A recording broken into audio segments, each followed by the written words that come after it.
For the first time, we hear from a victim of the Santa Barbara rampage, a sorority student just walking with friends when she was fired on 5 times. ABC's Cecilia Vega has that emotional interview. Good morning, Cecilia.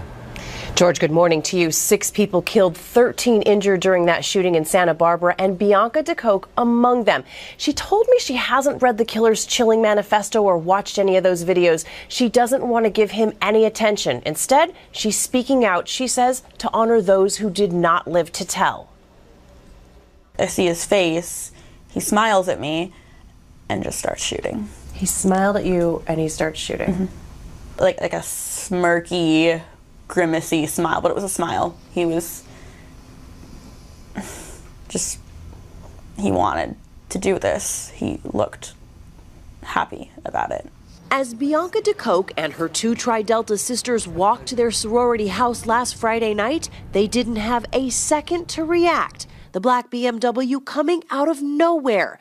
Elliot Rodger carrying out his plot of revenge, vowing to kill women who he says rejected him. The car window down, he opened fire, not saying one word.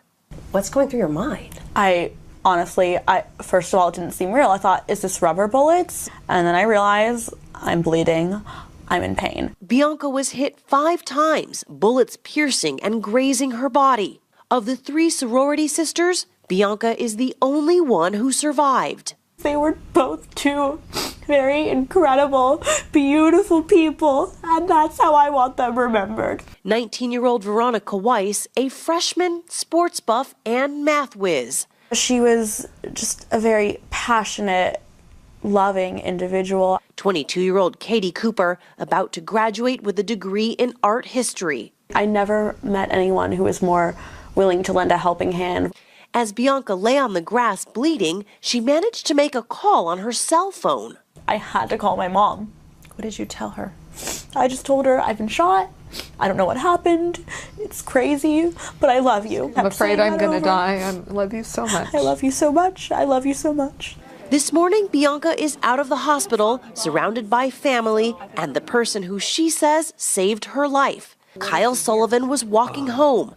I heard absolute rapid fire. He ran and found a police officer, brought him to Bianca. Then he laid down by her side to comfort her. Because it almost sounded like she was giving her last wishes. You know, she was telling her mother how much she loved her and everything, and she was just... That's what I felt like I was doing. So that's when I started telling her that, you know, she was going to be okay. And like he's like a hero. 2 complete strangers, today so thankful for each other. We're going to be like bonded forever now. I look at her as like my sister. Bianca's parents thankful too, and angry.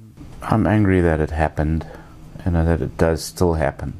We need to change this violence. How did he slip through the cracks? Shouldn't happen. Bianca says the memories make it too difficult to finish the semester at the University of California, Santa Barbara. But she wants her school to know that she stands right there with the thousands who gathered for a memorial this week. The message here is not one more. Not one more. Not one more. No. Now, Bianca's parents told me that at some point they would be willing to meet with Elliot Rodger's parents. They say they know they're also hurting terribly, too. And Bianca, she says she's still trying to understand why her life was spared. She says she knows she now has a new purpose. She's just trying to figure out what it is. And, George, I can tell you this girl is so strong and so brave. She's going to do a lot of good in this world. I think you're right about that, Cecilia. Boy, that was some powerful interview.